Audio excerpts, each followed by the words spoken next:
Welcome to my channel. I am Simran Sahani and आज मैं आपको पढ़ाऊंगी क्लास 12 पॉलिटिकल साइंस की सेकंड बुक का चैप्टर 4 इंडियाज एक्सटर्नल रिलेशन। तो अभी तक जितने भी चैप्टर हम पढ़ रहे हैं हम विद इन द कंट्री के बारे में जान रहे हैं कि क्या क्या चैलेंजेस हमारी कंट्री ने फेस करे। पहला इलेक्शन कैसे हुआ हमने सेकंड चैप्टर में पढ़ा एंड थर्ड चैप्टर में आपने ये देखा कि हमने अपनी इकोनॉमिक डेवलपमेंट के लिए 5 ईयर प्लान्स के प्लानिंग सिस्टम को अडॉप्ट करा। ठीक है, आज हम जानेंगे एक्सटर्नल रिलेशंस के बारे में कि जो न्यूली इंडिपेंडेंट इंडिया था तो अब हम लोगों जो है खुद से जो है जैसे पड़ोसी देश जो है हमारे या अमेरिका हो गया, सोवियत यूनियन जो उस समय पे था, ठीक है, आज रशिया है और बाकी सब कंट्रीज है, तब सोवियत यूनियन था, यूएसएसआर था, तो हम लोगों के उनसे कैसे रिलेशन थे। जब भी कोई कंट्री होती है उसके फॉरेन रिलेशंस होते हैं, बाकी बाहरी देशों के साथ रिश्ते होते हैं। तो पहले हमारे जितने भी फॉरेन रिलेशंस थे वो संभालती थी ब्रिटिश गवर्नमेंट, ठीक है, वो ही अपनी मर्जी से ट्रीटी साइन कर रहे हैं, वो ही अपनी मर्जी से सारे रिलेशन संभालती थी। नाउ इट्स टाइम कि हम इंडिपेंडेंट है तो हमें अपनी फॉरेन पॉलिसी बनानी थी कि कैसे हम दूसरे देशों को ट्रीट करेंगे, कैसे उनके साथ टर्म्स एंड कंडीशंस अपनी रखेंगे। तो अब इट वाज टाइम कि हम अपने फॉरेन रिलेशंस पे फोकस करें। तो इस चैप्टर में आप जानोगे कि हमारा बाहरी दुनिया के साथ कैसा जो है रिलेशनशिप था।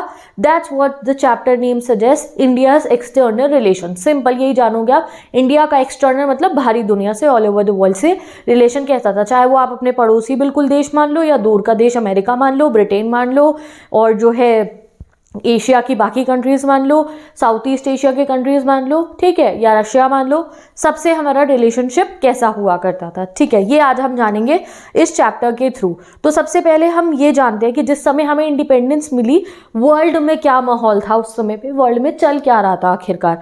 तो इस एग्जाम में क्वेश्चन भी आएगा, what was the external situation when India attend independence. तो जैसे ही हमें इंडिपेंडेंस मिली तभी वर्ल्ड वॉर 2 बस खत्म ही हुआ था।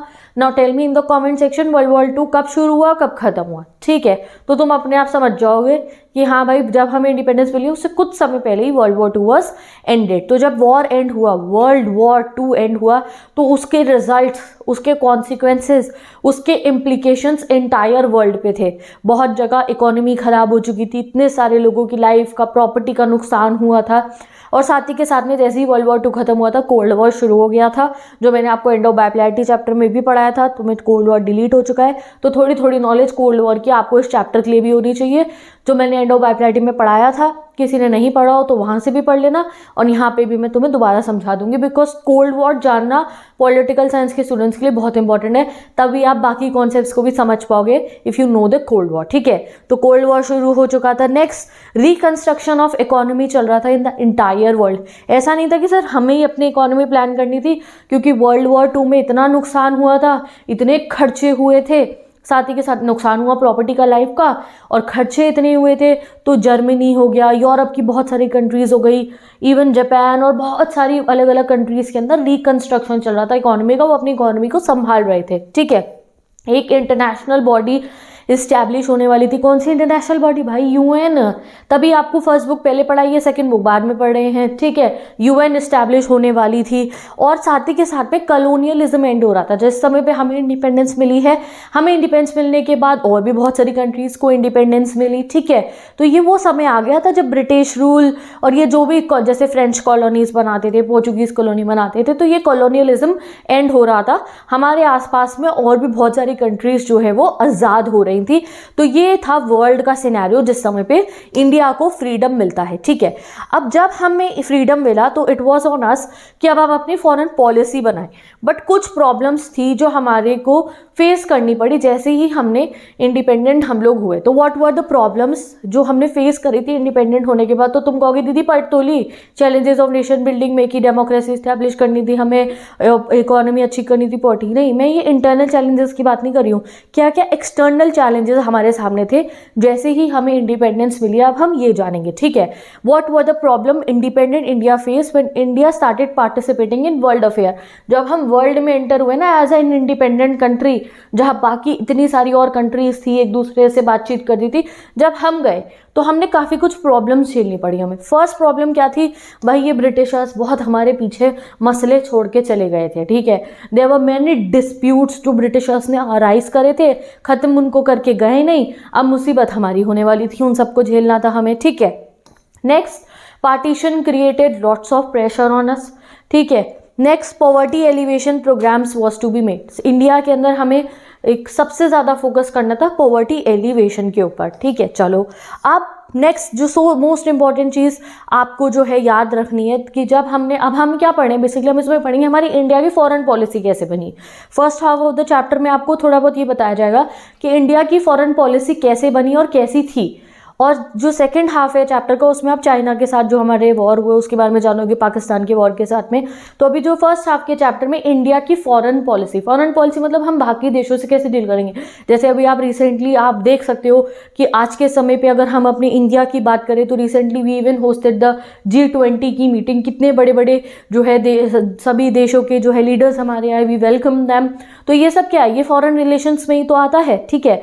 तो ये उसकी शुरुआत हो रही थी, ये उन फॉरेन रिलेशंस की जो आज बने हैं उनकी शुरुआत हो रही थी यहाँ से, कि इंडिया कैसे खुद को फ्रंट में लेकर आएगा, इंडिया कैसा नेशन खुद को दिखाएगा in front of the world, क्योंकि उससे पहले तो हम ब्रिटिश इंडिया थे ना।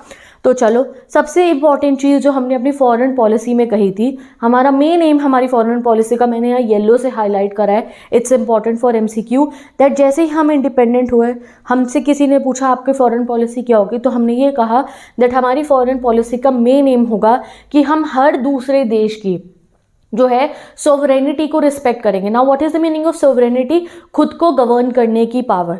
हम हर एक देश को सोवरेनिटी की रिस्पेक्ट करने का मतलब हुआ कि हम किसी भी देश को जो है ऐसे ही नहीं कि भाई जाके उसके ऊपर हमला करके उसको कब्जा कर लो।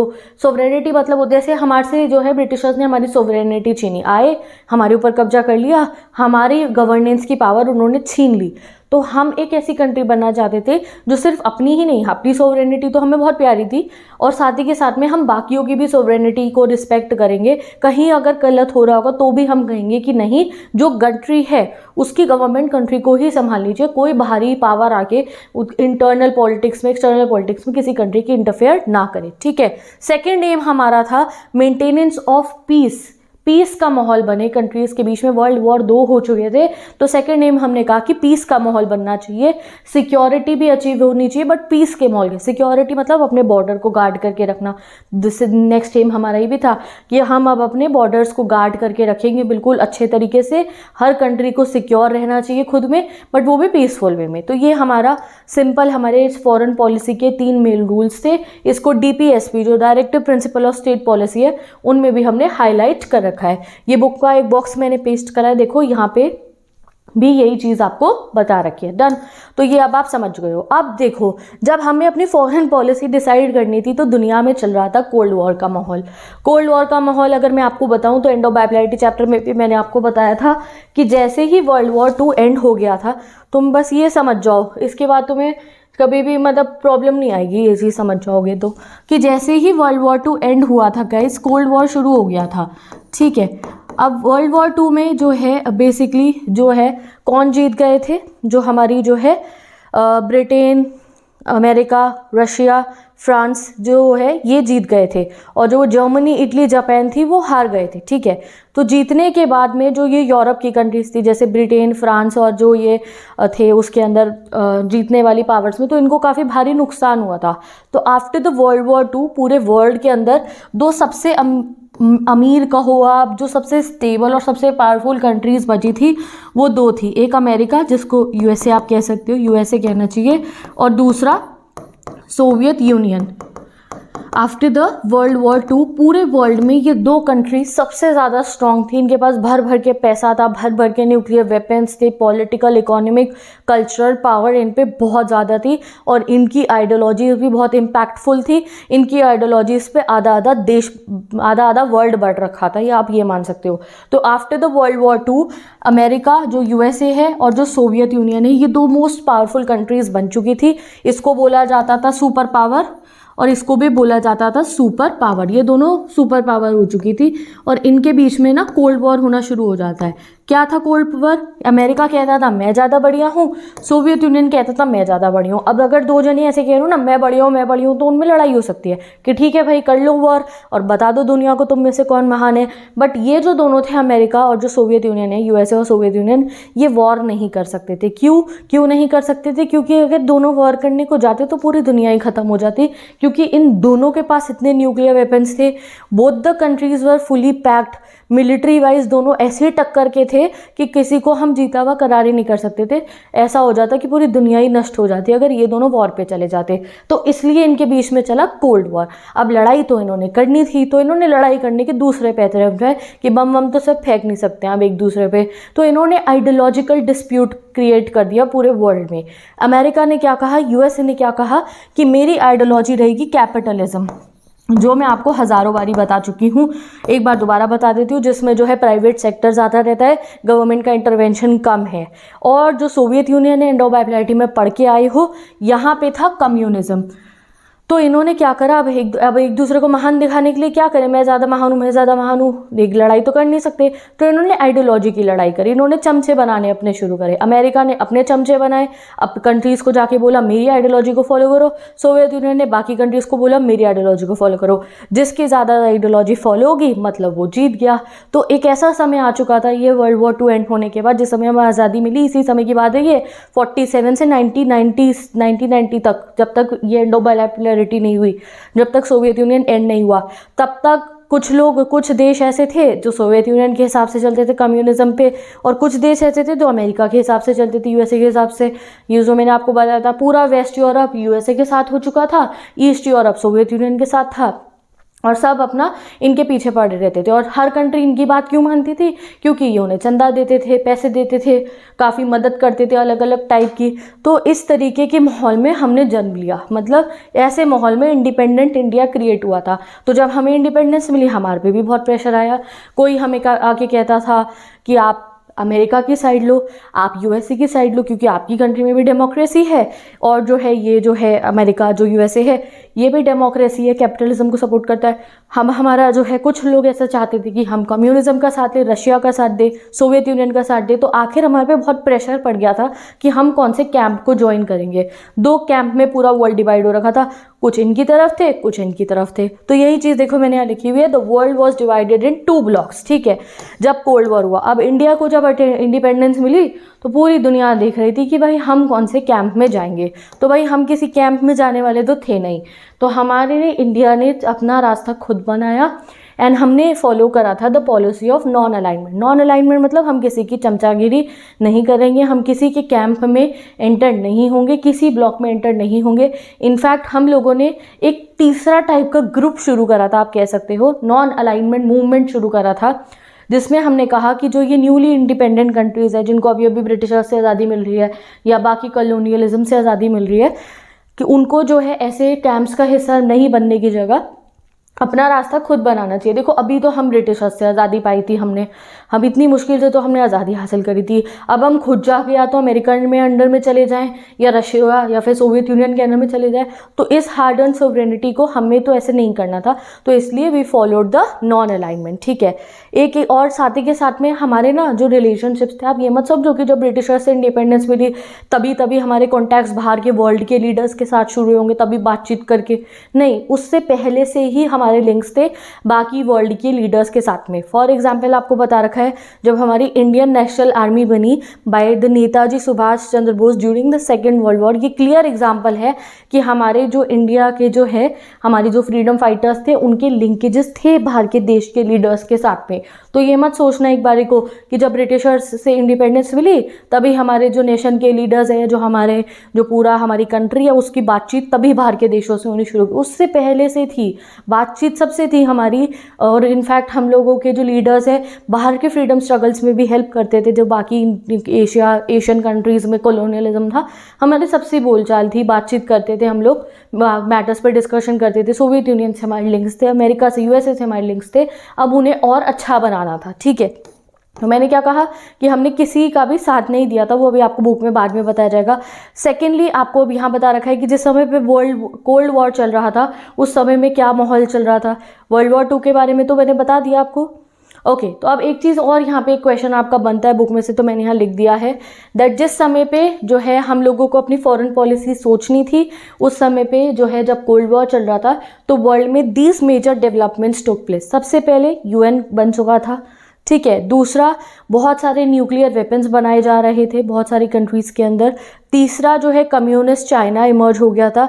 And fourth, there was a beginning of decolonisation. तो एक ऐसी सिचुएशन के अंदर हमें अपनी जो है इंटरनेशनल पॉलिसी फॉर्म करनी थी, और वो 2 कैंप्स तो चल ही रहे थे, कोल्ड वॉर तो शुरू हो ही चुका था। तो अब हमारी फॉरेन पॉलिसी किसने बनाई दीदी? ऐसा हमने, अब तुम सोच रहे होगे ना हमने किसका साथ दिया, हम अमेरिका की तरफ गए या जो है सोवियत यूनियन की तरफ गए? तो हमने कौन सा रास्ता फॉलो करा था? तो मैंने बताया तुम्हें, हम लोगों ने फॉलो क्या करा? Non alignment. तो वो नॉन अलाइनमेंट का आइडिया कैसे आया, ये सबको कैसे डेवलप करा? तो उसमें रोल आता है नेहरू जी का, जो हमारे फर्स्ट प्राइम मिनिस्टर बने। तो नेहरू जी जो है जब फर्स्ट प्राइम मिनिस्टर बनते हैं तो ये अपनी जो है अपनी गवर्नमेंट के फर्स्ट फॉरेन मिनिस्टर भी बनते हैं। जैसे आज के समय पे अगर आप देखोगे तो हमारे प्राइम मिनिस्टर है, we have different foreign minister. तो नेहरू जी ने क्या करा था, अपनी गवर्नमेंट में ये जो है खुद के ही फॉरेन मिनिस्टर बन गए थे। इन्होंने कहा था कि फॉरेन मिनिस्ट्री मैं खुद संभालूंगा, बाकी देशों से कैसे डील करना है वो चीज़ मैं खुद संभालूंगा, ठीक है। और 1946 से लेकर 64 तक जो है फॉरेन पॉलिसी जो इंडिया की रही उसमें नेहरू जी का बहुत बड़ा योगदान था, ठीक है। अब जो इन्होंने फॉरेन पॉलिसी बनानी थी उसमें इन्होंने ये 3 चीज़ें मेन कर दी थी कि जो भी इंडिया की फॉरेन पॉलिसी होगी उसे ये 3 चीज़ों को ध्यान में रखते हुए बनाया जाएगा। पहला, to preserve the hard earned sovereignty. ये जो इतनी मुश्किल से हमने आज़ादी, इतने ही ज़्यादा संघर्ष करके जो आज़ादी हमने हासिल करी है, इसको हमें प्रोटेक्ट करना है। ऐसा नहीं कि जाके भैया अमेरिका का साइन कर दो ट्रीटी और अमेरिका के अंडर में आ गए, फिर कल को उनकी बातें माननी पड़े, या सोवियत यूनियन के जो है कैंप में साइन करके हम चले जाए और उनकी बातें माननी पड़े। अभी तो ब्रिटिशर्स से हमने इतनी मुश्किल से आज़ादी पाई थी, तो हमें अपनी सोवरेनिटी को प्रोटेक्ट करना था, हमें देश को खुद चलाना था। दूसरा, प्रोटेक्टिंग टेरिटोरियल इंटेग्रिटी। ये जो बॉर्डर डिस्प्यूट होते हैं पार्टीशन के समय पे, जैसे हमारा जो है डिस्प्यूट अराइज हुआ, ठीक है, और भी जो है अपनी सारी टेरिटरी को बचाना, जैसे इंटीग्रेशन ऑफ प्रिंसली स्टेट कराया हमने, हमें अपनी टेरिटरी जो है इंडिया की उसको प्रोटेक्ट करके रखना है। Third, rapid economic development. जो भी फॉरेन पॉलिसी का आप सोचो, डेवलपमेंट से क्या मतलब? ऑब्वियसली है भाई, बाहर के देशों के साथ एक्सपोर्ट करते हैं, इंपोर्ट करते हैं, फॉरेन एक्सचेंज आता है, बिजनेस होता है, कमाई होती है, तो फॉरेन पॉलिसी का इकोनॉमिक डेवलपमेंट पे भी इफेक्ट पड़ता है। तो उन्होंने कहा जो भी हमारी फॉरेन पॉलिसी बनेगी वो इन 3 चीज़ों को ध्यान में रखते हुए बनेगी। एंड हमने अपनी फॉरेन पॉलिसी में क्या चीज़ अडॉप्ट करी? We followed non alignment. अब नॉन अलाइनमेंट मूवमेंट कैसे शुरू हुआ था वो बताने से पहले आपको ये बता देती हूँ दैट इंडिया में भी काफ़ी सारे लीडर्स ऐसे थे जो चाहते थे कि हम लोग यूएसए की तरफ रहे, क्योंकि हम डेमोक्रेटिक कंट्री थे ना, और यूएसए भी प्रो डेमोक्रेसी वाला था। तो हु वर दोज लीडर्स? जैसे कि भारतीय जनसंघ के लीडर थे, स्वतंत्रता पार्टी के लीडर थे। वो काफ़ी बार कहते थे that we should be more close with the United States of America, ठीक है, उनके ब्लॉक के हमें करीब रहना चाहिए। बट हम लोगों ने क्या आइडियोलॉजी फॉलो करी? Distance from 2 camps. ओके, अब आता है हमारा next topic, distance from 2 camps. 2 camps से डिस्टेंस मतलब हमें सोवियत यूनियन एंड जो यूएसए दोनों के कैंप से दूर रहना था। तो जो हमारी फॉरेन पॉलिसी थी इंडिया की, उसमें हमने डायरेक्टली कह दिया था that we will follow the non alignment. हम नॉन अलाइनमेंट मूवमेंट को फॉलो करेंगे, ना ही हम सोवियत यूनियन के साथ जाएंगे, ना ही हम यूएसए के साथ जाएंगे, उनके कैंप में हम एंटर नहीं करेंगे, ठीक है। हमें इन मिलिट्री अलायंसेस से, जो इनके यूएसए के और सोवियत यूनियन का बना था, हम उन दोनों के से दूर रहना चाहते थे, ठीक है। अब मिलिट्री अलायंसेस का उनका आप नाम याद रख लो, ये 1 मार्कर में आ सकता है। जो यूनाइटेड स्टेट्स ऑफ अमेरिका, जो यूएसए का मिलिट्री अलायंस था उसका नाम था guys NATO, North Atlantic Treaty Organisation. और जो सोवियत यूनियन का जो मिलिट्री अलायंस था उसका नाम था वॉर्सो पैक्ट, ठीक है। तो ये 1 मार्कर के लिए याद रखना। और हम लोगों ने क्या कहा कि हम ना ही नेटो में जाएंगे, ना ही हम वॉर्सो पैक्ट की तरफ जाएंगे, we will follow the policy of non alignment. तो नॉन अलाइनमेंट में जवाहरलाल नेहरू थे और उनके साथ में और फाउंडिंग मेंबर्स भी थे। सबने इकट्ठा मिलकर जो है नॉन अलाइनमेंट मूवमेंट को स्टार्ट करा था। इस पैराग्राफ के एंड में आपको पता चल जाएगा, ठीक है। अब हमने कह तो दिया कि ना ही हम जो है सोवियत यूनियन की साइड लेंगे, ना ही हम जो है अमेरिका यानी कि यूएसए के कैंप में जाएंगे, बट कई बार हमारा ये कहना कि हम दोनों की साइड नहीं लेंगे ना, ऐसा हो जाता था कि हम इस चीज़ को बैलेंस नहीं कर पाते थे। क्यों बैलेंस नहीं कर पाते थे? Let me tell you example. ऐसा कहा जाता था कि इंडिया कहता तो है कि हम नॉन अलाइंड है, हम किसी की साइड नहीं लेते, बट कभी कभी साइड ले लिया करते थे हम इनडायरेक्टली। क्यों हमारे पे ये एलिगेशंस लगे थे? देखो 1956 में ब्रिटेन ने इजिप्ट पे अटैक करा था सुएज कैनाल के इशू इशू पे। ब्रिटेन ने अटैक करा था। ब्रिटेन किसका मेंबर था? ब्रिटेन अमेरिका के साथ पे था नेटो के अंदर, ठीक है। तो भाई उस समय पे तो हमने बढ़ चढ़ कर कहा था कि ये जो है ब्रिटेन गलत कर रहा है। और उसी कुछ समय बाद में जो है ये जो था हमारा दोस्त जो है हमारा सोवियत यूनियन, ठीक है, जो रशिया है अभी और बाकी 14 कंट्रीज और थी, तो जो ये यूएसआर था उसने ना इन्वेड करा, यानी कि हमला करा उसने हंगरी के ऊपर।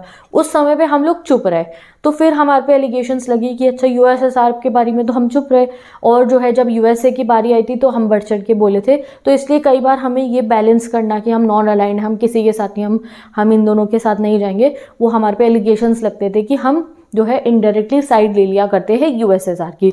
बट कुछ भी लोग कहते रहे, इंडिया ने जो है हम लोगों ने ना ही यूएसए के मिलिट्री अलायंस का मेंबर हम बने, ना ही हम जो है रशिया या फिर सोवियत यूनियन के मिलिट्री अलायंस का मेंबर बने।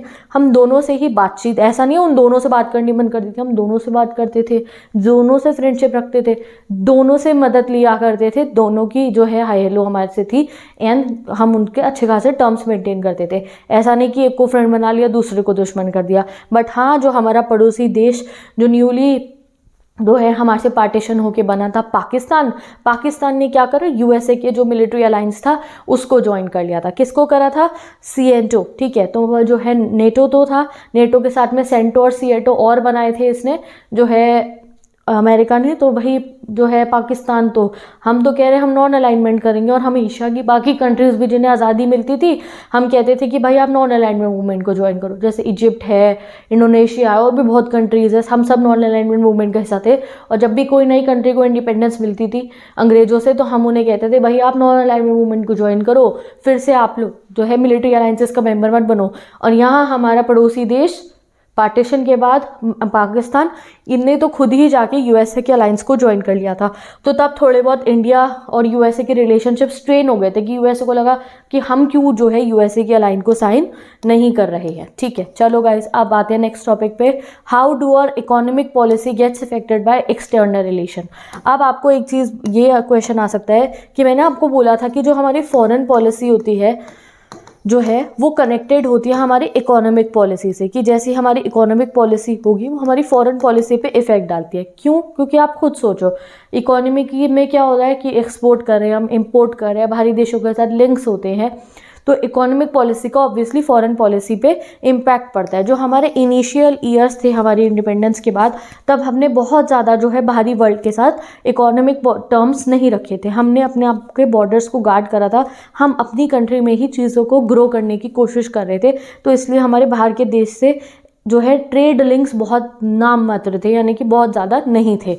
तो the strategy of economic development adopted by India was simply the import substitution. Import मतलब होता है बाहर के देशों से चीज़ें खरीदना, जैसे कि आप कपड़ा खरीद रहे हो, आप फूड ग्रेन खरीद रहे हो, आपको टेक्नोलॉजी खरीद रहे हो, तो हम लोग ना सिर्फ जो मोस्ट इंपॉर्टेंट चीज़ें होती थी वही हम इंपोर्ट करवाया करते थे। बाकी हमारे इंडिया में जब हमें इंडिपेंडेंस मिली तो हमने क्या करना शुरू करा कि हम ज़्यादातर चीज़ें अपनी कंट्री में ही खुद उगाएंगे, अपनी कंट्री में इंडस्ट्रीज़ लगाएंगे, खुद प्रोड्यूस करेंगे, इम्पोर्ट ज़्यादा नहीं कराएंगे। क्यों? क्योंकि हमें अपनी कंट्री की इंडस्ट्रीज़ ग्रो करनी थी, एग्रीकल्चर सेक्टर ग्रो करना था, फॉरेन एक्सचेंज ज़्यादा हमारे पे था नहीं, तो हम बाहर से ज़्यादा चीज़ें खरीद नहीं सकते थे, तो एसेंशियल्स खरीदते थे। तो इसलिए हमारा बाहर की कंट्रीज़ के साथ में ट्रेड लिंक्स बहुत कम थे, तो उसका भी इफेक्ट पड़ा हमारे फॉरेन पॉलिसी के ऊपर। तो इसलिए आपको बता रखा है, तो हमारा एक्सपोर्ट ओरिएंटेशन बहुत कम था, तो इसलिए आउटसाइड वर्ल्ड से बहुत कम हमारा इंट्रैक्शन हुआ करता था उस समय पे। और बाकी जो वो चमचागिरी करनी थी भाई कि दोनों के अलायंस में पार्टिसिपेट करो, तो वो भी हमने नहीं करी। हमने क्या करा, हमने एडवोकेट करी थी Afro Asian unity. Afro Asian unity मतलब देखो, अफ्रीका के बहुत सारे ऐसे देश थे उस समय पे जिनको आज़ादी मिल रही थी या जो न्यूली इंडिपेंडेंट हो रहे थे। एशिया के बहुत सारे ऐसे देश थे, जैसे अगर आप अफ्रीका की देखो तो इजिप्ट आज़ाद हुआ था, और भी बहुत सारे देश थे। साथ ही के साथ में अगर आप एशिया के अगर देखो तो इंडोनेशिया वाज देयर, बहुत सारे ऐसे देश थे। तो हम लोग क्या कहते थे कि ये जितने भी न्यूली इंडिपेंडेंट देश हैं उनको नॉन अलाइनमेंट मूवमेंट को फॉलो करना चाहिए, डिस्टेंस करना चाहिए दोनों कैंप से, ठीक है। तो between the 1940s and 1950s Nehru ji जो थे एशियन यूनिटी को बहुत एडवोकेट करते थे कि एशियन, जैसे यूरोप है, अमेरिका कहते हैं हम, नॉर्थ अमेरिका है, ठीक है। तो एशियन कंट्रीज़ भी जो हैं उनको आपस में यूनिटी रखनी चाहिए, ठीक है। Under the leadership of Nehru की लीडरशिप में हमने इंडिपेंडेंस मिलने से भी 5 महीने पहले मार्च में 1947 में जो है अपनी कंट्री के अंदर बुलवाई थी एशियन रिलेशन कॉन्फ्रेंस। तो इंडिपेंडेंस मिलने से पहले भी हमने एशियन रिलेशन कॉन्फ्रेंस अपनी कंट्री में कंडक्ट कराई थी, ये 1 मार्क करें आप याद रखना। साथ ही के साथ में हमने इंडोनेशिया कहाँ पे है गाइस, एशिया के अंदर है। तो हमने इंडोनेशिया के ऊपर ना डच ने कॉलोनी बना रखी थी, जैसे हमारे पे ब्रिटिशर्स रूल कर रहे थे, इन पे डच कर रहे थे। तो हम बहुत कह रहे थे कि इनको जो है इंडिपेंडेंस मिलनी चाहिए, बहुत हेल्प भी करी थी हमने इंडोनेशिया की। तो 1949 में जो है हमने बहुत हेल्प करी थी इंडोनेशिया की भी फ्रीडम स्ट्रगल में, ठीक है। अब लास्ट में आपको बता रखा है यहाँ पे कि नैम बना कैसे था, जो मैं इतनी बार आपको नैम के बारे में बता चुकी हूँ। तो एक एफ्रो एशियन कॉन्फ्रेंस हुई थी, कॉन्फ्रेंस मतलब पॉलिटिकल साइंस में आप मान लो मीटिंग। और जैसे मैं कह रही हूँ एशियन को सपोर्ट करते थे हम अफ्रीका में भी अपार्थाइड को हटाने के लिए बहुत सपोर्ट करा करते थे कि साउथ अफ्रीका में से अपार्थाइड हट जाए। तो इसलिए हमारे जो नेहरू जी हैं और जो हमारा इंडिया था वो एफ्रो एशियन यूनिटी को बहुत बढ़ावा देगा। एफ्रो एशियन कॉन्फ्रेंस यहाँ से 1 मार्क कराएगा, आप इसको याद रखो। एफ्रो एशियन कॉन्फ्रेंस मतलब होता है मीटिंग, इंडोनेशिया की एक सिटी में कंडक्ट हुई थी जिसका नाम था बंदुंग 1955 में। इस कॉन्फ्रेंस को बोला जाता है बंदुंग कॉन्फ्रेंस और ये एक स्टार्टिंग पॉइंट थी न्यूली इंडिपेंडेंट एशियन और अफ्रीकन एशियंस के रिलेशनशिप का। जो एशिया की नई नई कंट्री जो इंडिपेंडेंट हुई अफ्रीका की, उनकी अच्छी फ्रेंडशिप का ये स्टार्टिंग थी, ठीक है। द बंदुंग कॉन्फ्रेंस, जो ये बंदुंग कॉन्फ्रेंस थी, यही लेटर ऑन इस्टेब्लिश करती है नैम को, यानी कि इसमें लीडर्स मिले थे और जो है इसमें ही लीडर्स ने मिलकर नैम को बनाया था। एंड जो फर्स्ट समिट हुई थी नैम की वो कहाँ हुई थी, बेलग्राडे में हुई थी सितंबर में 1961 में। तो बंदुंग कॉन्फ्रेंस में जब लीडर्स मिले, ठीक है, आप यहाँ एक फ़ोटो में रीड करो, इसको पॉज करो वीडियो को, चेक दिस फोटो। ये सब लीडर्स मिले थे, इन्होंने मिलकर नैम बनाया था। नैम रीड कर लो पूरा नैम का पैराग्राफ। ये नैम क्या होता है, 4-5 लाइनें हैं, व्हाट इज नैम, ठीक है। नैम बनने के बाद में हमने ना ही रशिया वाले जो है अलायंस को फॉलो करा, ना ही हमने अमेरिका वाले अलायंस को फॉलो करा। We created our own path NAM. NAM की फर्स्ट मीटिंग कब हुई थी, बेलग्राडे में सितंबर में 1961 में, और नेहरू जी को फाउंडर थे नैम के। देखो अब आपकी बुक में लिखा है चैप्टर 1 कंटेम्प्रेरी वर्ल्ड पॉलिटिक्स में, देखो तो कोल्ड वॉर तो हमारा डिलीट ही हो चुका है। तो विद दिस हमने फॉरेन पॉलिसी जान ली। फॉरेन पॉलिसी उस समय पे बहुत इंपॉर्टेंट था गाइस हमारा बनाना, क्योंकि भाई वो समय था जहाँ पे कोल्ड वॉर की टेंशन चल रही थी। कोई जा रहा है भैया अमेरिका की तरफ, कोई जा रहा है सोवियत यूनियन की तरफ। हमने रास्ता खुद बनाया, हम गए नैम की तरफ। तो ये फोटो आपकी बुक में दिखा रखी है, ये नैम मीटिंग की है जवाहरलाल नेहरू जी, और ये बाकी नैम के जो फाउंडिंग नेशंस हैं उनके लीडर्स हैं ये, ठीक है। अब आएंगे गाइस हम अपने चैप्टर के सेकेंड पार्ट पे, जहाँ पे अब आप पढ़ोगे कि हमारा जो चाइना के साथ वॉर हुआ, पाकिस्तान के साथ वॉर हुआ, और जब हमने अपने न्यूक्लियर वेपन्स बनाने स्टार्ट करे, हमने कंट्री में न्यूक्लियर प्रोग्राम लॉन्च करा, तो वो कैसे करा था। Let's start the next part of this chapter. अभी पढ़ाऊंगी within this video only. तो अब चाइना के बारे में पढ़ते हैं कि चाइना, पता है आपको, स्टार्टिंग में एक हमारा अच्छे दोस्त की तरह चाइना से रिलेशन स्टार्ट हुए थे, फिर कैसे दगाबाजी करी थी चाइना ने, ये आप आज जानोगे अपने इस चैप्टर के थ्रू। तो now let's start the next topic, जो अब हम पढ़ेंगे अपने जो सारे हमारे पड़ोसी है ना, पड़ोसी के साथ हमारे क्या क्या रिलेशन थे। तो अभी पहले पड़ोसी के है हमारा नाम चाइना, ठीक है। तो टॉपिक का नाम है peace and conflict with China. Peace भी था कभी हमारा चाइना के साथ में, ये हम जानने वाले हैं। तो अगर हम बात करें अर्ली ईयर ऑफ इंडिपेंडेंस की, जब हमें आज़ादी मिली थी, उस समय पे शुरुआती दौर में चाइना और हमारी अच्छी फ्रेंडशिप नोट पे जो है स्टार्टिंग हुई थी, ठीक है। क्योंकि उस समय पे चाइनीज़ रेवोल्यूशन हुआ था 1949 में, और जो नेहरू जी थे उनको ऐसा लगता था कि जो चाइना है हमारा एक बहुत अच्छा नेबर है और हमारा बहुत अच्छा जो है दोस्त बनेगा। क्योंकि चाइना को वो अच्छा क्यों समझ रहे थे, क्योंकि वो वेस्टर्न डोमिनेशन की शैडो से बाहर आ रहा था। चाइना भी, जैसे हम भी किसी भी कैंप का हिस्सा नहीं बन रहे थे, वैसे ही जो है चाइना भी वेस्टर्न डोमिनेशन की तरफ नहीं चला था। चाइना तो इनफैक्ट आप पढ़ चुके हो, जो आपका जो है बुक का चैप्टर मैंने ऑल्टरनेटिव सेंटर्स ऑफ पावर में, कि चाइना कैसे खुद को प्रोटेक्ट और गार्ड करते हुए चाइना के अंदर अलग अलग टाइप के रेवोल्यूशन चल रहे थे। तो वो इम्प्रेस थे नेहरू जी इस चीज़ से। बट उनके कुछ कोलीग्स, यानी कि नेहरू जी के जो है वल्लभ भाई पटेल जी का बारे में बता रखा है, जो सरदार वल्लभ भाई पटेल जी थे, उन्होंने नेहरू जी को जो है कॉशियस करा था, उन्होंने नेहरू जी को चेतावनी दी थी दैट चाइना जो है अभी तो शायद दोस्त बन के दिखा रहा है, आगे चल के ऐसा हो सकता है कि चाइना हमारे से एग्रेशन करे, यानी कि चाइना हमारे साथ कुछ गलत कर सकता है, ठीक ठीक है। तो उन्होंने उनको वार्न कर रखा था and he was worried, Sardar Vallabh Bhai Patel ji was worried about a possible Chinese aggression, ठीक है। But Nehru ji thought it was exceedingly unlikely, but Nehru ji को क्या लगता था, अरे नहीं नहीं, चाइना थोड़ी हमारे साथ ऐसा कुछ कर सकता है। ही thought China is her good friend, ठीक है। और इस वजह से क्या हुआ था गाइस, जो हमारा चाइना के साथ जहाँ पे बॉर्डर मिल रहा था वहाँ पे तो हमारी गार्ड भी अच्छे से नहीं कर रखा था हमने, वहाँ पे पैरा मिलिट्री फोर्सेस क्या होता है। और साथ ही के साथ में चाइना और हमारे बीच में गुड फ्रेंडशिप के लिए जो है स्टार्टिंग में अच्छी फ्रेंडशिप हुई थी हमारी।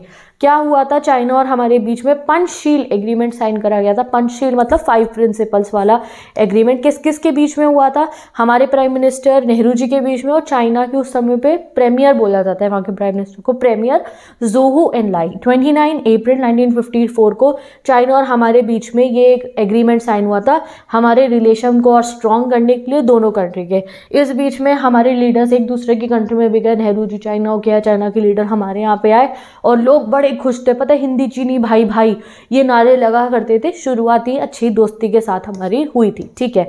फिर धीरे धीरे प्रॉब्लम्स अराइज होती है और पहली प्रॉब्लम जो इंडिया और चाइना के बीच में शुरू होती है वो होती है तिब्बत से। तिब्बत जो है प्लेट्यू है of the Asian region and ये पहला कॉज था हमारे और चाइना के बीच के जो रिश्ते खराब हुए उसका।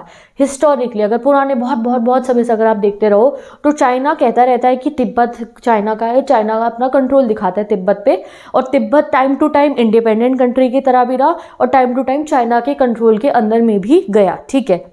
1950 में क्या होता है, 1950 में चाइना जो है तिब्बत को कंट्रोल कर लेता है, यानी कि चाइना तिब्बत को अपने अंडर में जो है कंट्रोल में ले लेता है, ठीक है। और इससे जो है large section of the Tibetan population जो है बहुत बुरा मानती है कि क्यों भाई हमारी इंडिपेंडेंट कंट्री है, why we should live under the control of China, ठीक है। इंडिया ने भी चाइना को जो है परसुएट करा, क्योंकि हमारा दोस्त था कि भाई तुम्हें ऐसा नहीं करना चाहिए। हम तो कहते हैं पंचशील एग्रीमेंट में भी हमने कहा था कि हमें हर कंट्री की सोवरेनिटी का जो है ध्यान रखना है, उनकी टेरिटोरियल इंटीग्रिटी का ध्यान रखना है, तो ऐसा नहीं करना चाहिए हमारे को। बट चाइना क्लेम करता था हमेशा कि तिब्बत तो है चाइना का ही पार्ट है, ठीक है।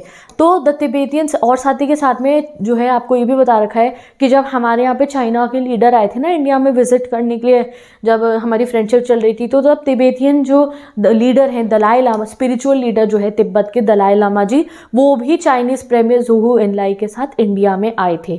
कब आए थे, 1956 में। और जब वो इंडिया आए थे तो उन्होंने नेहरू जी को जो सिचुएशन चल रही थी तिब्बत में उसके बारे में बताया भी था कि वहाँ पे चाइना के थ्रू जो है प्रॉब्लमेटिक सिचुएशंस की जा रही है। 1950 में चाइना ने कंट्रोल तो ले ही लिया था तिब्बत का, तो 1956 में जब दलाई लामा जी आए थे तो उन्होंने बताया था कि चाइना किस तरीके से कंट्रोल और ज़्यादा करे जा रहा है तिब्बत को। और चाइना इंडिया को क्या कहता था, जब हम चाइना को कहते थे कि आप जो है तिब्बत को ऐसे कंट्रोल करें, तो चाइना कहता था कि मैं तिब्बत को ऑटोनॉमी दूंगा। ऑटोनॉमी मतलब सेल्फ गवर्नमेंट करने की पावर दूंगा, ठीक है। तो इस बीच में क्या होता है, 1958 आ जाता है, 1950 से 58 आ जाता है और तिब्बत के अंदर चाइना के रूल के खिलाफ अपराइजिंग, विरोध शुरू होता है, ठीक है। और चाइना की जो भी आर्मी थी, जो फोर्सेस थी, वो उस विरोध को डिक्लाइन करती है और वहाँ पे सिचुएशन वर्स हो जाती है, दंगे टाइप हो जाते हैं, तिब्बतियंस को जो है वहाँ पे सप्रेस करा जाता है। तो दलाई लामा जी 1959 में जब सिचुएशन बहुत बुरी हो जाती है तो दलाई लामा जी विद ऑल बहुत सारे अदर तिब्बतियन पॉपुलेशन के साथ इंडिया का बॉर्डर क्रॉस करके आते हैं और इंडिया में असाइलम ग्रांट, वो इंडिया में आते हैं, असाइलम हमारी कंट्री उनको प्रोवाइड करती है। अब चाइना जो है उसकी गवर्नमेंट इस चीज़ को बहुत गलत कहती है कि हाँ इंडिया ऐसा क्यों कर रहा है, इंडिया जो है उनको ऐसा लगता है कि एंटी चाइनीज़ एक्टिविटी कर रहा है जब हमने जो है असाइलम दिया दलाई लामा जी को और तिब्बतियन पॉपुलेशन को, ठीक है। इस बात से चाइना हमारे को ऐसे बोलता है, ठीक है। अब जो तिब्बतियन पॉपुलेशन की अगर हम बात करें, over the last half century हमारी कंट्री के अंदर इंडिया में there are large settlements of Tibetans. और दलाई लामा जी के बारे में अगर हम बात करें तो जो है दलाई लामा जी जो है वो कहाँ जाके सेटल हुए थे, वो धर्मशाला जो है इंडिया में, वहाँ जाके वो सेटल हुए एंड उनका घर है वहाँ पे, ठीक है। ही settled his home in India के धर्मशाला में। और दिल्ली में भी जो है तिब्बतियंस की बहुत बड़ी सेटलमेंट, और हिमाचल प्रदेश में भी तिब्बतियंस की बहुत बड़ी रेफ्यूजी सेटलमेंट है, ठीक है। अब जो है बहुत सारी हमारी इंडिया की parties including socialistic party, Jansangh, उन्होंने भी, ऐसा नहीं सिर्फ कांग्रेस ने सपोर्ट करा कि हमने असाइलम प्रोवाइड करा तिब्बतियन पॉपुलेशन को। इनफैक्ट जो सोशलिस्टिक पार्टी है, जनसंघ है, सब ने ही सपोर्ट करा था तिबेटियन इंडिपेंडेंस के कॉज को, because we are a kind of a country जहाँ पे हम जो है बाकियों की इंडिपेंडेंस को भी इम्पॉर्टेंट मानते हैं, ठीक है। अब चाइना ने कहा कि हम तिब्बत को ऑटोनॉमस प्रोवाइड करेंगे, बट जो है चाइना रहेगा, वो तिब्बत रहेगा तो चाइना का ही पार्ट, और तिबेटियंस अपोज करते थे कि नहीं, तिब्बत जो है चाइनीज टेरिटरी का पार्ट नहीं है। इनके बीच में कॉन्फ्लिक्ट क्या चल रहा था, देखो, China has created Tibet autonomous region which is integral part of China. उन्होंने कहा इनको हम ऑटोनॉमी प्रोवाइड कर देंगे, बट रहेगा चाइना का पार्ट तिब्बत।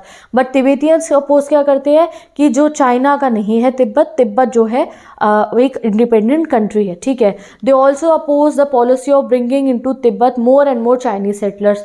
अब क्या होता था, चाइना वाले क्या करते थे, चाइना की चाइनीज पॉपुलेशन को तिब्बत में लाके सेटल करते थे, तो तिबेटियंस इसको भी अपोज करते थे कि हमारे रीजन में जो है चाइनीज आके सेटल जो है वो ना हो, ठीक है। और ये सब प्रॉब्लम चाइना में चल रही थी। ये हम इसमें जब इंडिया ने इंटरवेन करा तो हमारे और चाइना के जो है रिलेशंस खराब होते हैं। अब आते हैं हम नेक्स्ट टॉपिक पे, द चाइनीज इन्वेजन ऑफ 1962, ठीक है। तो ये दो वो ऐसे डेवलपमेंट्स थे जहाँ पे इंडिया और चाइना के रिलेशन खराब होने शुरू होते हैं। पहले तो जब चाइना ने तिब्बत को अनेक्स करा 1950 में, और फिर जब दलाई लामा जी हमारी कंट्री में आते हैं 1959 में, और हमने जो है तिब्बतियन पॉपुलेशन को असाइलम ग्रांट करा, तो चाइना हमारे के ऊपर एलिगेशंस लगाता है कि हम लोग तो है एंटी चाइनीज एक्टिविटी कर रहे हैं। फिर जो सेकेंड इशू था हमारे और चाइना के बीच में, वो होता है गाइज एक बाउंड्री डिस्प्यूट, ठीक है। बाउंड्री डिस्प्यूट कैसे अराइज हो जाता है, अब आप ये सुनो। तो देखो, इंडिया कहता था, हमारी कंट्री कहती थी कि भाई जो ये बाउंड्री के मैटर्स हैं, ये जो कॉलोनियल टाइम्स में जो है, जैसे ब्रिटिशर्स ने सारा कुछ बाउंड्री वगैरह का फैसला करा था, जो मसले हल करे थे, ब्रिटिशर्स के ज़माने से जो बाउंड्री जिसकी जैसी चल रही है वैसी ही रहेंगी। अब क्यों हम उन चीज़ों को जो है छेड़छाड़ करेंगे। और चाइना ने क्या कहना शुरू कर दिया, दैट जो कॉलोनियल टाइम्स में जो डिसीजन लिए गए थे ब्रिटिशर्स के ज़माने में जो बाउंड्री के, वो अब तो मैं नहीं मानूंगा, अब तो दोबारा से हम अपनी जो है बाउंड्रीज़ को डिमार्क करेंगे। तो Indian claim boundary matters were settle in the colonial times, अब उनको हमें नहीं छेड़ना है। और चाइना वाला कहते थे कि कॉलोनियल डिसीजन हम नहीं लगते, अब तो ये फ्री इंडिया है ना, तो अब हम नई तरीके से दोबारा से बाउंड्रीज को मार्क करेंगे। और चाइना ने क्या कहना शुरू कर दिया, इंडिया के दो रीजन्स को, वेरी इंपॉर्टेंट है तभी हाईलाइट कर रहे हैं वन मार्कर के लिए, China claim 2 regions of Indian territories. Claim मतलब कहने लगा ये तो भाई मेरे हिस्से में आएगा। कौन कौन से, एक आकाशी चिन्ह एरिया, और दूसरा बहुत सारा हमारा अरुणाचल प्रदेश जो हमारी स्टेट है उसका पार्ट। उस समय पे अरुणाचल प्रदेश को नेफा बोला जाता था, नॉर्थ ईस्टर्न फ्रंटियर एजेंसी, ठीक है। तो ये दो एरियाज़ को जो ये आप यहाँ map, it is not up to the scale but yes, ये वाले मैप में आप देख सकते हो, आपको दिखाई देगा आकाशी चिन्ह जो है विच इज़ एडमिनिस्ट्र, ये वाला जो एरिया यहाँ, इसको कहना स्टार्ट कर देता है ये, और साथ ही के साथ में अरुणाचल प्रदेश के कुछ पार्ट को कहने लगता है, और इसको कहता है कि जो ये अरुणाचल प्रदेश का पार्ट है ये तो साउथ तिब्बत है, ये तो हमारा साउथ तिब्बत है, ऐसे बोलना चाइना जो है वो शुरू कर देता है भैया। तो बिटवीन 1957 से 59 में चाइना क्या करना स्टार्ट कर देता है, आकाशी चिन्ह का जो एरिया है 57 से 59 के बीच में इन्होंने क्या करा, चाइना ने आकाशी चिन्ह का जो एरिया है वहाँ पे स्ट्रेटेजिक रोड बना दिया। भाई आकाशी चिन्ह तो हमारा है, आकाशी चिन्ह में इन्होंने रोड बनानी शुरू कर दी, और मतलब बेसिकली हमारे को मतलब इतना पता भी नहीं चला कि वहाँ पे वो लोग कुछ बिल्डिंग करनी शुरू कर दिया उन लोगों ने। Despite very long correspondence and discussion among top leaders, these differences could not be resolved। तो हमारे टॉप लीडर, उनके टॉप लीडर बातचीत करते थे बट उसका हल नहीं निकल रहा था। कुछ स्मॉल बॉर्डर स्क्रिमिशेस भी हुई थी दोनों आर्मीज के बीच में, स्क्रिमिशेस मतलब फाइट हुई थी, स्मॉल, बहुत वॉर टाइप नहीं हुई थी, स्मॉल फाइट भी हुई दोनों कंट्रीज के जो है आर्मीज के बीच में। और फाइनली अक्टूबर 1962 में चाइना पता है क्या कर देता है, China launched a swift and massive invasion in both the disputed region, यानी कि धीरे से स्विफ्टली और बहुत तेज, बहुत सारे लोगों के साथ मैसिव तरीके से चाइना हमारे दो रीजन्स पे एक साथ हमला कर देता है। और अब मैंने आपको बता ही चुकी हूँ कि हमने अपनी गार्डर्स को चाइना वाली तरफ से इतने अच्छे से गार्ड नहीं कर रखा था, बिकॉज जो है ऐसा सोचा जाता था by Nehru ji that China की तरफ से हमें ज़्यादा एग्रेशन नहीं देखने को मिलेगा। तो क्या कर देता है चाइना, अक्टूबर 1962 में पहला अटैक करता है, 1 वीक तक वो अटैक चलता है, और उस अटैक में चाइना जो है अरुणाचल प्रदेश के कुछ की एरियाज को जो है कैप्चर कर लेता है। सेकेंड वेव ऑफ अटैक, दूसरा अटैक आता है उसके अगले महीने में, while the Indian forces could baulk the Chinese advances on the western front in Ladakh, यानी कि उधर लद्दाख से भी दोनों तरफ से जो है, आप मान लो मैंने आपको थोड़ा ठीक से नहीं बताया कि दोनों जगहों पे अक्टूबर 1962 में चाइना दोनों तरफ हमला कर देता है, आकाशी चिन एरिया ऑफ लद्दाख पे भी और अरुणाचल प्रदेश वाले एरिया पे भी। तो उस फर्स्ट अटैक के अंदर एक हफ्ते तक जो चला था, अरुणाचल प्रदेश के कुछ की एरियाज को जो है चाइना कैप्चर कर लेता है। फिर सेकेंड वेव ऑफ अटैक आती है उससे अगले महीने, जहां हम अभी जो है चाइना की आर्मी को रोक रहे थे लद्दाख वाली तरफ पे ही, यहाँ ईस्ट साइड में Chinese manage to advance nearly to the entry point of Assam plains. इतना ज़्यादा फाइट हो गई थी कि चाइनीज़ जो आर्मी थी, हम जो है वहीं हम संभाल रहे थे, हम लद्दाख वाले रीजन में आकाशी चिन पे संभाल रहे थे उनको, और इधर से चाइना की जो आर्मी थी वो हमारे असम के प्लेन्स तक एंटर करने वाली थी। ठीक है, असम तक पहुंचने वाले थे ये लोग। ठीक है, तो अब आप सोचो, ये मैप पे देखो ना, मैप पे देख के आप थोड़ा अच्छे से समझ पाओगे कि अक्टूबर 1962 में इन्होंने दोनों तरफ से अटैक कर दिया। भैया यहाँ से भी अटैक कर दिया, यहाँ से भी अटैक कर दिया, हम प्रिपेयर तो थे नहीं, और ये अटैक एक हफ्ते तक चला। उसके बाद उसके अगले महीने हम जब इधर ही अपना जो है संभाल के रखा हुआ था, हमने इधर भी गार्डेड था ऑब्वियसली, बट यहाँ से जो है चाइना की जो आर्मी है वो असम प्लेन्स तक पहुँच जाती है। तो इस सिचुएशन में हमें जो है बहुत प्रॉब्लम को फेस करना पड़ता है, और फाइनली चाइना क्या करता है, बहुत वॉर होता है हमारे और चाइना के बीच में। Finally China declared a unilateral cease fire, यानी कि चाइना अपनी तरफ से फायर यानी कि वॉर को रोक देता है, and its troops withdrew to where they were before the invasion began. और जो ये अक्टूबर 1962 के इन्वेजन से पहले जहाँ पे थे, वहीं वापस उनकी आर्मी जो उनकी ट्रूप्स है वो चली जाती है। जो ये चाइना और इंडिया का वॉर हुआ, उसमें वॉर में इन्होंने आकाशी चिन्ह तो हमारा जो है कैप्चर कर लिया। ठीक है, और बाकी तो जो है आप देखोगे आगे, मैं आपको बताती हूँ, तो इसका इंडिया की जो इमेज है और इंडिया के ऊपर बहुत सारा जो है इफेक्ट हुआ। तो ये रीजन्स है हमारे जो चाइना ने कैप्चर कर लिया था, इसका हमारे ऊपर बहुत इफेक्ट पड़ा। तो ये था चाइनीज़ इन्वेजन ऑफ 1962। तो आप देख सकते हो किस तरीके से हमारा एक तो पूरा एरिया चाइना ने कब्जा लिया, और कैसे हमारे पे दोनों साइड से चाइना ने अटैक करा, जिस समय पे हम प्रिपेयर नहीं थे। इस वॉर में हम बेसिकली हार जाते हैं चाइना से। अब जब हम चाइना से हार जाते हैं और अपना एक एरिया भी हम गंवा देते हैं, तो क्या होता है। ठीक है, तो यहाँ पे आएंगे इफेक्ट ऑफ वॉर। तो जो चाइना का वॉर था, इससे इंडिया की इमेज बहुत डेंट हुई, होम में भी और अब्रॉड में भी। होम में मतलब पब्लिक जो जनता थी बहुत नाराज़ हुई, नेहरू जी से बहुत नाराज़ हुई कि ऐसा क्यों हुआ। ठीक है, इनफैक्ट हमारी पूरे देश में भी हमारी इमेज डेंट हुई। हमें अमेरिका के पास और ब्रिटिश के पास उस समय पे जब चाइना हमारे पे हमला कर रहा था, तो हमें उनसे मदद मांगने पहुंचना पड़ रहा था। अमेरिका और ब्रिटेन से क्राइसिस के समय पे अमेरिका और ब्रिटिश एजेंसी अभी आज़ादी हासिल करी थी, इन्हीं से हमें मदद मांगने पहुंचना पड़ा। सोवियत यूनियन जो हमारा पक्का दोस्त होता है हमेशा जब भी हम मुसीबत में आते हैं, जब चाइना के साथ हमारी ये जो प्रॉब्लम चली थी, इस समय में जो है सोवियत यूनियन चुप रहा। सोवियत यूनियन ने कुछ नहीं कहा। जब हमारा दोस्त है तो हमारा करना चाहिए थी हमारी मदद, तो सोवियत यूनियन उस समय पर चुप रहता है। ये भी हमारे लिए एक टाइप का ह्यूमिलिएशन था, हमारे दोस्त ने हमारा साथ नहीं दिया। और साथ ही के साथ में some of the top army commanders, ये है effect of the Chinese war. Army के टॉप जो कमांडर्स थे उन्होंने रिज़ाइन करा या फिर वो रिटायर हो गए। नेहरू जी के क्लोज एसोसिएट थे, डिफेंस मिनिस्टर थे जो समय पे वी कृष्णा मेनन, उनको तो कैबिनेट लीव करनी पड़ी थी। इनफैक्ट नेहरू जी की खुद की इमेज भी बहुत ज़्यादा सफ़र करी थी। उन्हें लोगों ने बहुत क्रिटिसाइज़ करा of the naive assessment of Chinese intention, कि वो चाइना के इंटेंशन को क्यों नहीं समझ पाए और क्यों इंडिया की मिलिट्री प्रिपेयर्ड नहीं थी। और पहली बार ऐसा हुआ था कि लोकसभा के अंदर नेहरू जी की गवर्नमेंट के खिलाफ नो कॉन्फिडेंस मोशन कि इनकी सरकार गिराओ, वो तक जो है उसके बारे में डिबेट हुई। Soon then after the Congress lost some key by election to Lok Sabha, उसके बाद जो इलेक्शन हुए थे उसमें कांग्रेस बहुत हारा था। आगे वाले चैप्टर में आप पढ़ोगे।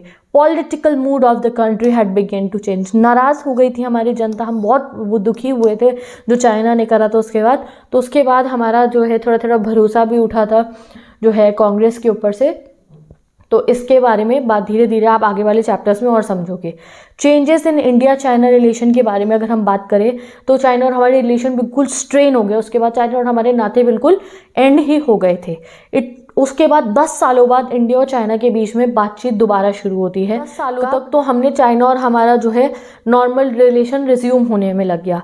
1976 में जाके जो है पूरा डिप्लोमेटिक रिलेशन यानी कि बातचीत करना, डिप्लोमेसी करना, वो हमारा चाइना के साथ 1976 तक जाके शुरू हुआ।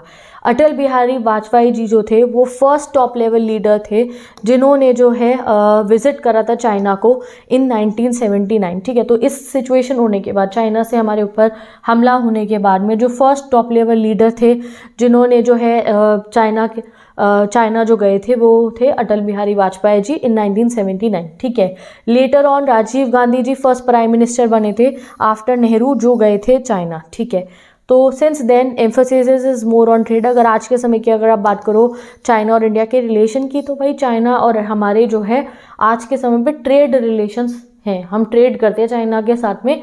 बाकी जो है रिलेशनशिप्स जो है जैसे हमारे अमेरिका से हैं, जैसे हमारे रशिया से हैं, इजराइल से हैं, बहुत स्ट्रॉन्ग रिलेशन है हमारी बाकी कंट्रीज के साथ। चाइना के साथ ज़्यादा हम ट्रेड रिलेशन तक सीमित रखते हैं। ठीक है, चलो आप पढ़ेंगे हम अपने जो है effects on politics of Chinese invasion, कि चाइना के इन्वेजन का इंडिया की पॉलिटिक्स पे क्या इफेक्ट पड़ा।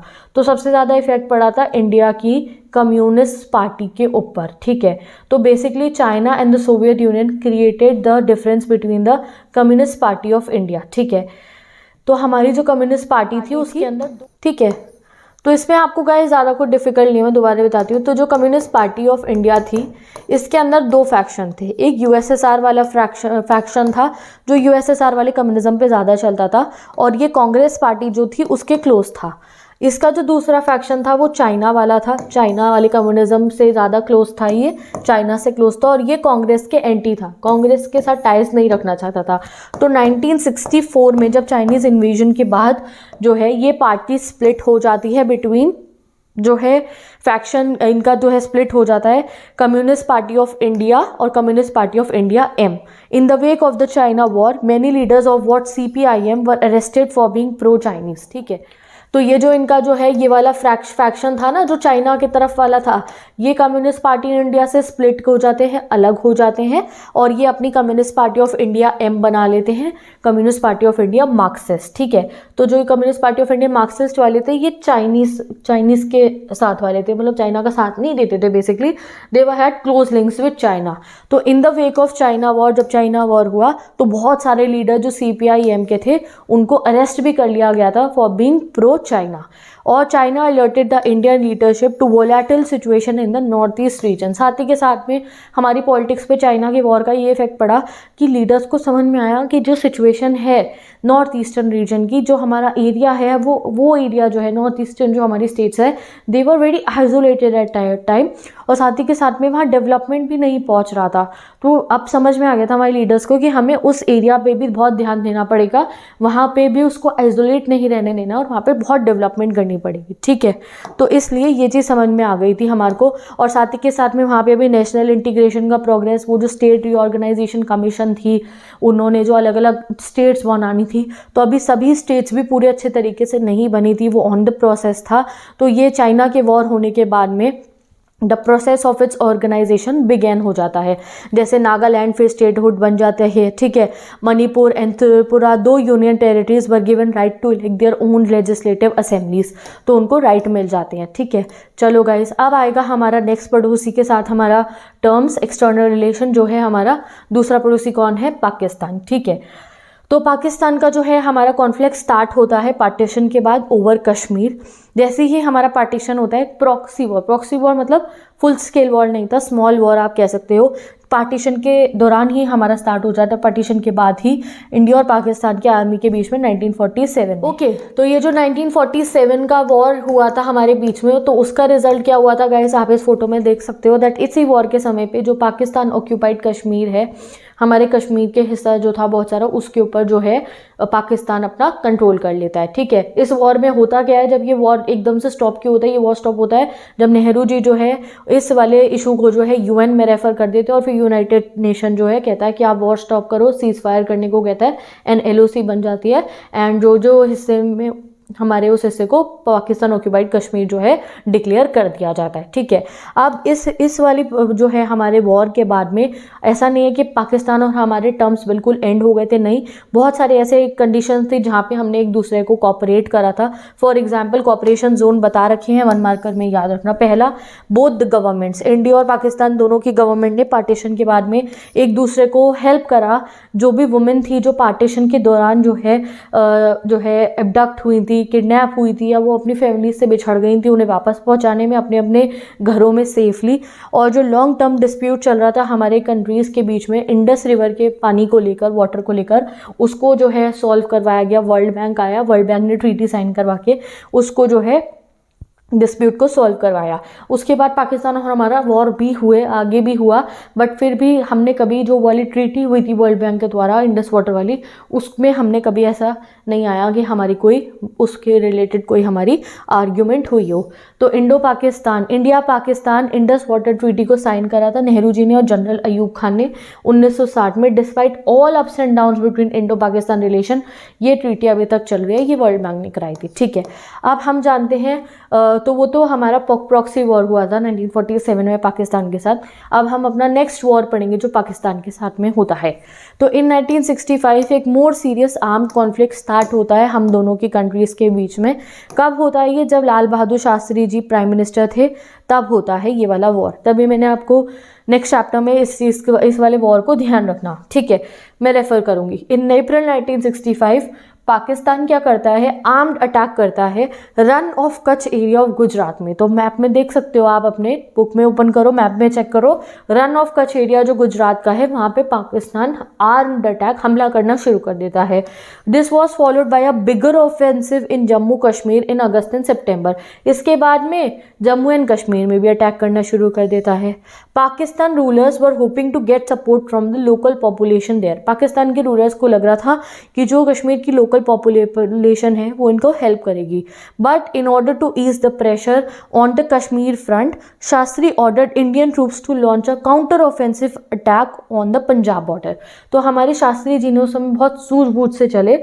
उन्होंने क्या कहा कि जो है प्रेशर को ईज करने के लिए कश्मीर फ्रंट पे उन्होंने काउंटर ऑफेंसिव अटैक करने को कहा पंजाब बॉर्डर की तरफ से पाकिस्तान पे। ठीक है, कि जब ये हमारे कश्मीर की तरफ से हमारे पे हमला कर रहे थे तो शास्त्री जी ने कहा कि हम पंजाब की तरफ से हमला करेंगे, काउंटर ऑफेंसिव अटैक। ठीक है, तो हमने जब पंजाब की तरफ से जो है जब अटैक करा तो वो बैटल में हम विजेता हुए थे।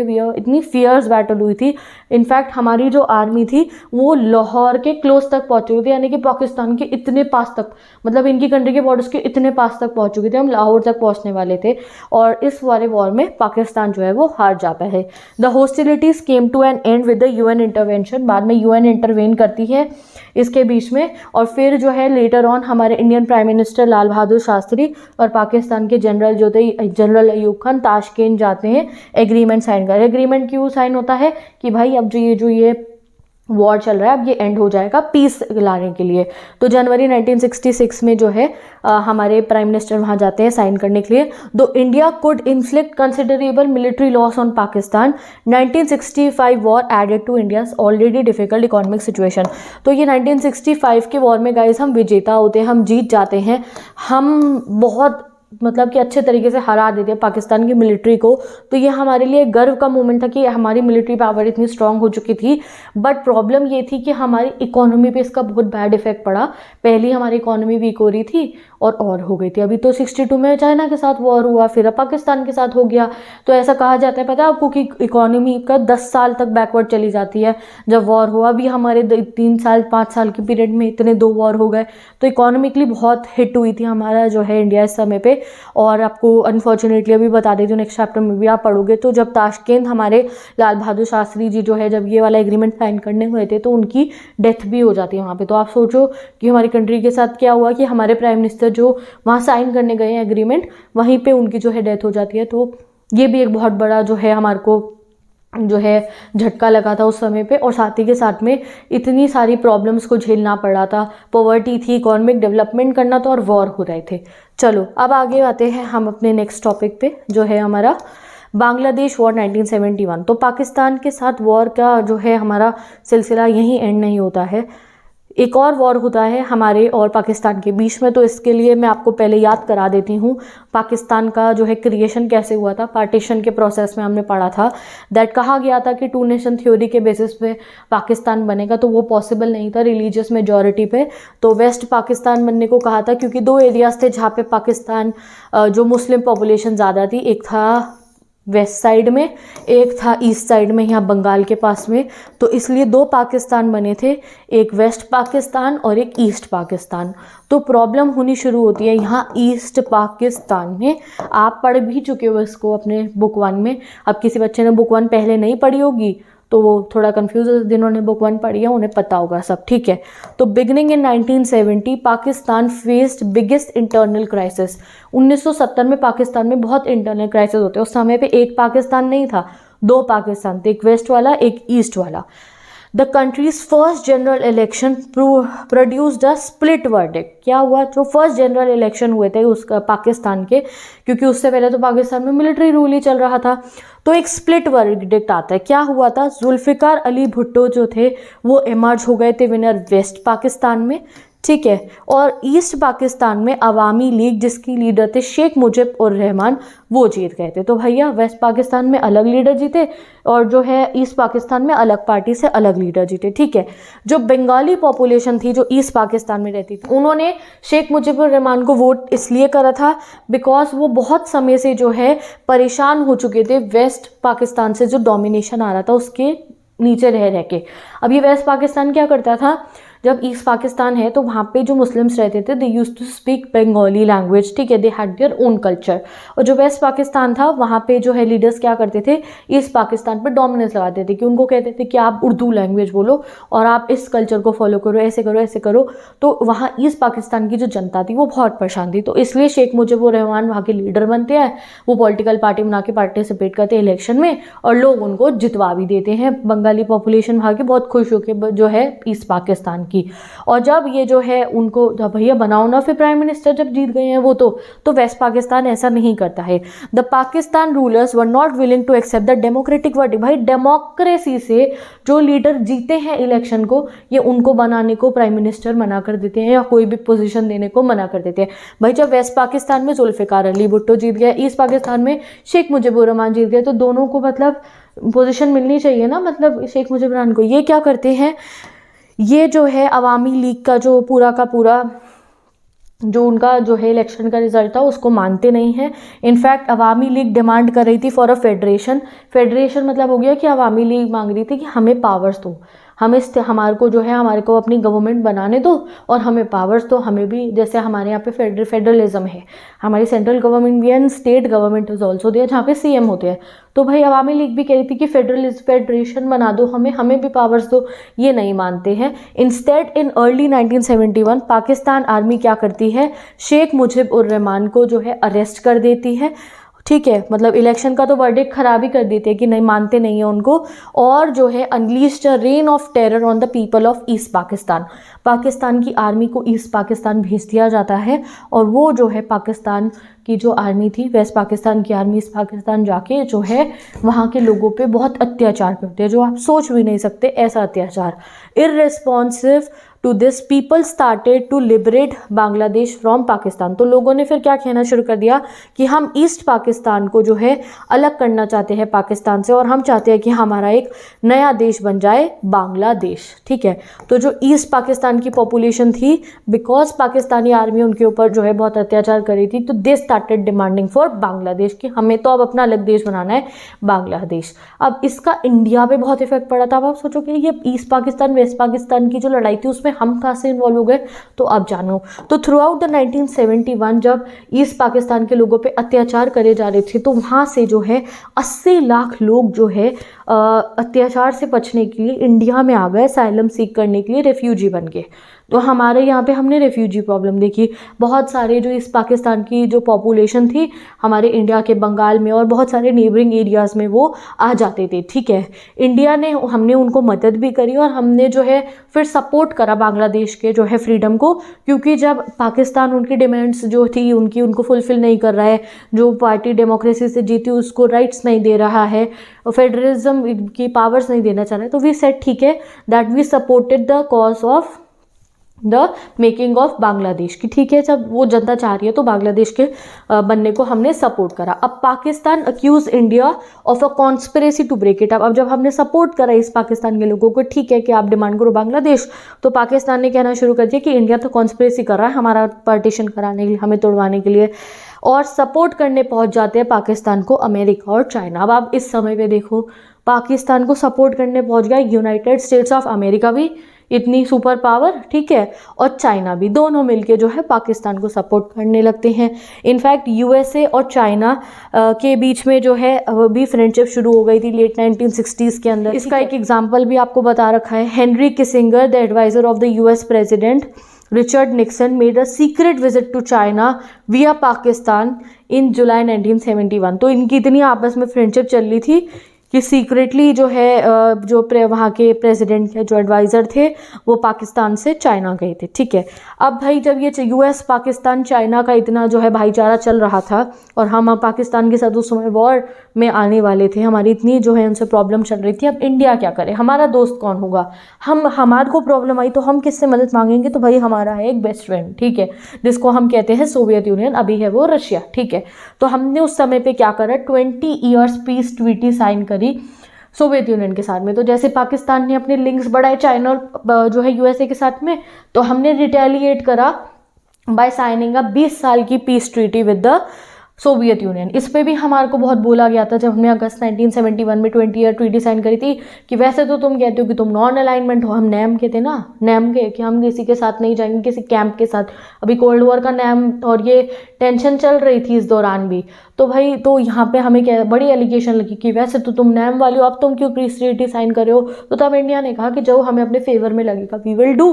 तो हमने सोवियत यूनियन के साथ 20 year treaty of peace and friendship sign करी, और इस ट्रीटी में सोवियत यूनियन हमारा ने हमें पक्का प्रॉमिस करा कि कोई अगर हमारे पे अटैक होगा तो सोवियत यूनियन हमारी मदद के लिए आएगा, और आया भी था। जब हमारे पे अटैक हो रहा था तो सोवियत यूनियन ने बढ़ चढ़कर हमारी मदद करी थी। After months of diplomatic tensions and military buildup, full scale war शुरू हो जाता है इंडिया और पाकिस्तान के बीच में। भाई दिसंबर 1971 में इंडिया और पाकिस्तान का वॉर शुरू हो जाता है।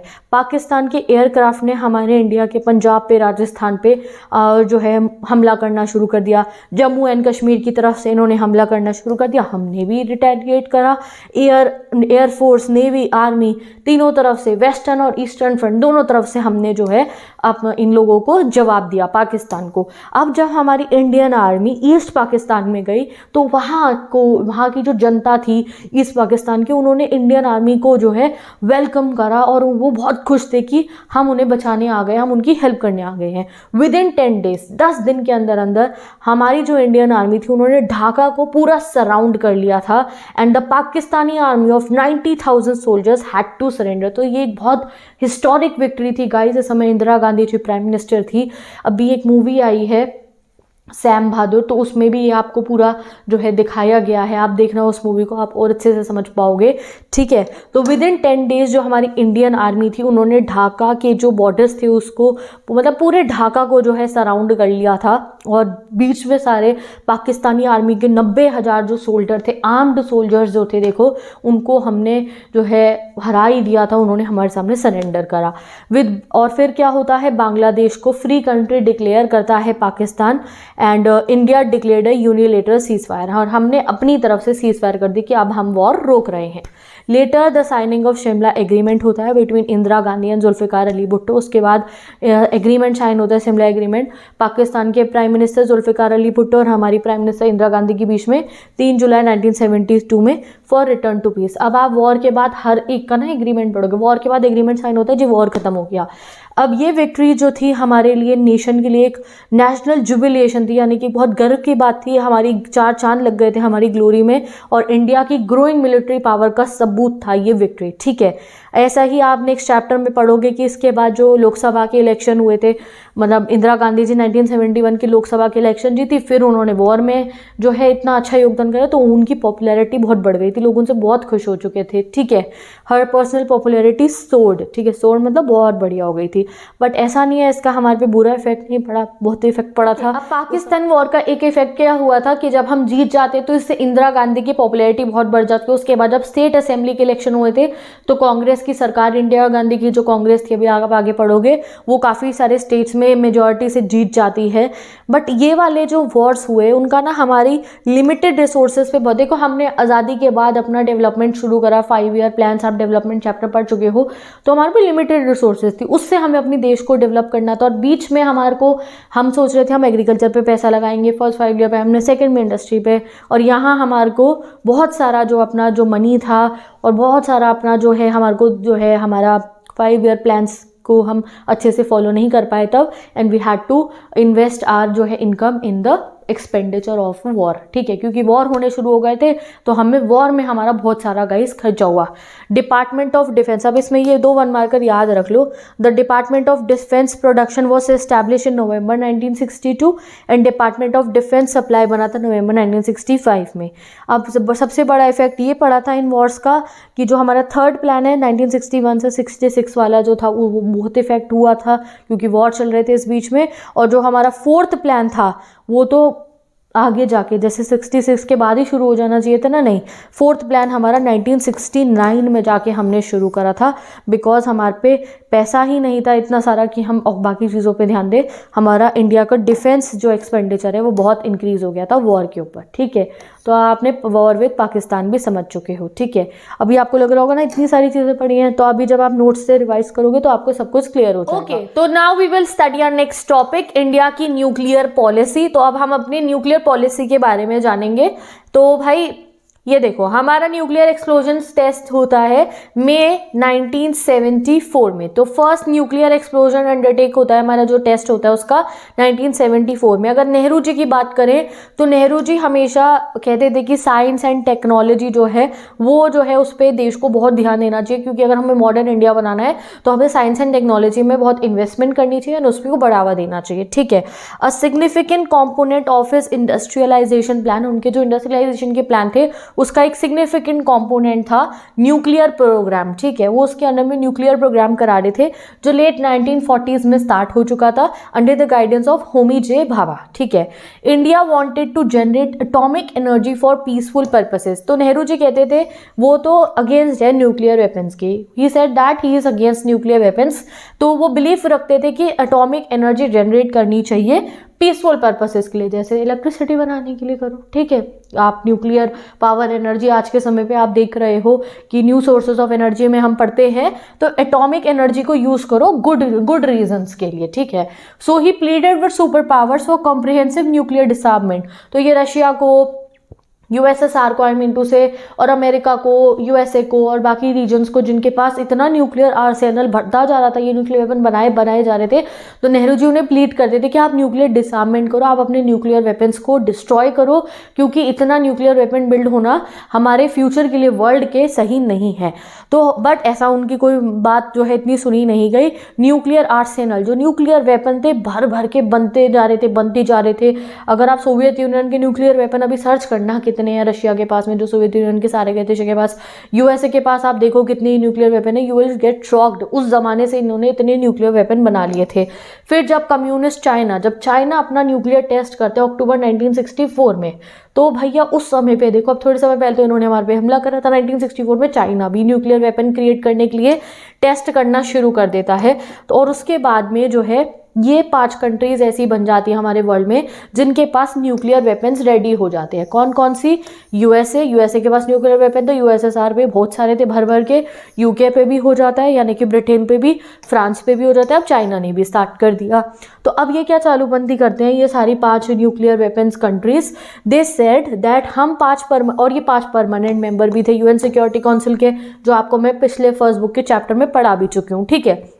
तो इन्होंने क्या करना शुरू करा, इन्होंने एक बहुत ही ज़्यादा इरेशनल ट्रीटी बनाई जिसको इन्होंने कहा NPT, nuclear non proliferation treaty. इसको रेस्ट ऑफ 1968 में इसको इन्होंने कहा, ठीक है, इसको लागू करा। अब इस ट्रीटी में इन्होंने क्या करा, इन्होंने कहा कि जिस कंट्री ने ये 1968 आप मान लो इससे पहले न्यूक्लियर वेपन बना लिए तो बना लिए, टेस्टिंग जिन्होंने कर लिया मतलब 68 से पहले, वो ही अपने पास न्यूक्लियर वेपन रख सकती हैं, बाकी कोई कंट्री जो है अपने न्यूक्लियर वेपन्स ना बनाए। एंड यू नो वर्ल्ड की बहुत सारी कंट्रीज़ ने जो है उनका इस नॉन प्रोलिफरेशन ट्रीटी में, न्यूक्लियर नॉन प्रोलिफरेशन ट्रीटी में साथ दिया और इसको साइन करा।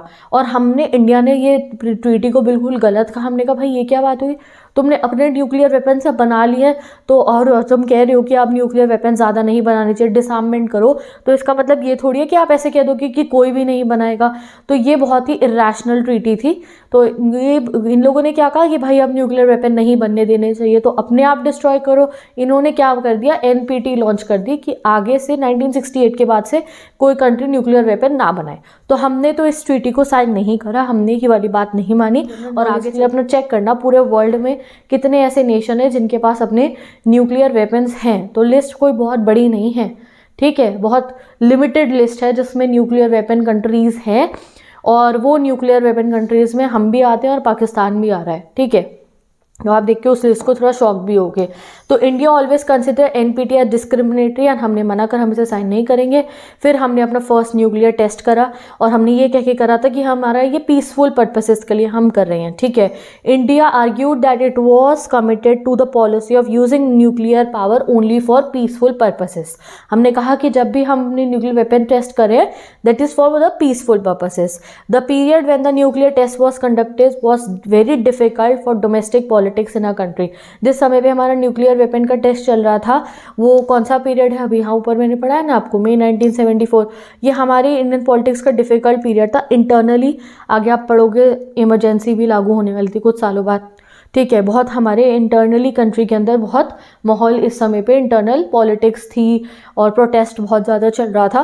आगे 6 चैप्टर में आप ये जानने वाले हो, ठीक है। साथ ही के साथ में अगर वर्ल्ड की बात करें, जिस समय हम अपना न्यूक्लियर वेपन टेस्ट कर रहे थे, वर्ल्ड में जो है अरब इजराइल वॉर हो रहा था 1973 का, और इससे ऑयल का प्राइसेस बहुत ज़्यादा हाइक हो गया था, यानी कि बहुत ऑयल प्राइसेस, महंगाई बढ़ रही थी। इससे इंडिया पे भी ह्यूज इन्फ्लेशन हुई थी, बहुत महंगाई बढ़ी थी। 6 चैप्टर में आप आगे पढ़ोगे, देखो यहाँ पे लिखा रखा है, रेलवे वर्कर की स्ट्राइक हुई, बहुत कुछ हुआ था इस दौरान। ऑल्दो देयर आर माइन, ठीक है। तो यहाँ पे ये न्यूक्लियर वाला आपका कंप्लीट हो गया। न्यूक्लियर वेपन्स हमने बनाए अपने, हमने NPT को साइन नहीं करा था, and we said that we are doing it for the peaceful purposes, ठीक है। अब आता है हमारे चैप्टर का लास्ट लाइन, ठीक है। तो अब इसमें हमें बता रखा है कि ये तो हमने पढ़ा, जो फर्स्ट हमारी फॉरेन पॉलिसी बनी थी नेहरू जी की अंडर में बनी थी। आज के समय की अगर हम बात करें और आगे चल के फॉरेन पॉलिसी कैसी रही, तो although there are minor differences among political parties about how to conduct external relation. जो पॉलिटिकल पार्टीज़ है, जैसे जब कांग्रेस थी और बाकी पार्टी जो भी पार्टीज रूलिंग में आई, तो बहुत ज़्यादा डिफरेंस नहीं था पार्टीज की अप्रोच का बाहर के देशों के साथ डील करने में। Indian politics is generally marked by broad agreement among parties on national integration. हमारी जो भी पार्टीज जो है पावर में आई, हर कोई ये कहते थे कि सबसे पहले हमें अपने नेशन को इंटीग्रेट करके रखना है, यूनिटी एंड डाइवर्सिटी को बनाए रखना है, टेरिटोरियल इंटीग्रिटी को संभालना है और सोवरेनिटी को संभालना है, और अपनी इंटरनेशनल बाउंड्रीज को गार्ड करना है, ठीक है, कि हमारे लिए सबसे ऊपर है अपने देश का हित। देयरफॉर जो हमारा डिबेट था 1962 से 71 का, जिसमें हमने 3 वॉर्स सहे, और इनफैक्ट उसके बाद का पीरियड भी, तो जो हमारी फॉरेन पॉलिसी थी वो काफ़ी कुछ मतलब सेम सी भी रही। जो अलग भी हुई, हमारी फॉरेन पॉलिसी में पार्टी पॉलिटिक्स ज़्यादा नहीं हुई, यानी कि जो ये पॉलिटिक्स होती है ना, कंट्रोवर्सीज, पॉलिटिक्स, और जो है जो भी हमारी गवर्नमेंट ने फॉरेन पॉलिसी बनाई उसको अपोजिशन ने ऐसा नहीं कि क्रिटिसाइज़ करा कि ये वो का, नहीं, हमारी फॉरेन पॉलिसी बहुत अच्छे तरीके से बनी है हर साल हर गवर्नमेंट के रोल में, एंड इसमें पार्टी पॉलिटिक्स ज़्यादा नहीं हुई, ठीक है। तो जैसे कि आप समझ सकते हो हमारा फॉरेन पॉलिसी में हमारा सबसे पहले रोल आता है पाकिस्तान के साथ हम कैसा डील करेंगे, चाइना के साथ कैसा डील करेंगे, आगे की सिचुएशन कैसी जाएगी, ठीक है, अमेरिका के साथ हमारा क्या रिलेशन होगा, रशिया के साथ क्या होगा। तो वो एक्सटर्नल रिलेशन हमारे बहुत सही तरीके से हमारी फॉरेन पॉलिसी अभी तक बनती आ रही है आगे भी, और इससे क्या हो रहा है हमारा, इस पे बहुत पॉलिटिक्स नहीं होती है, ठीक है। तो विद दिस ये चैप्टर आपका कंप्लीट होता है। इसमें से क्वेश्चंस एग्जाम में लॉन्ग आंसर आएंगे, चाइना पे, पाकिस्तान वाले इशू पे, न्यूक्लियर प्रोग्राम पे शॉर्ट नोट लिखने को आ सकता है आप लोगों को, और नेम आप याद रखना, बस बेसिकली वही है यहाँ पे सबसे इंपॉर्टेंट। तो मैं चलती हूँ with this, bye bye, take best of luck, हम मिलेंगे नेक्स्ट वीडियो में।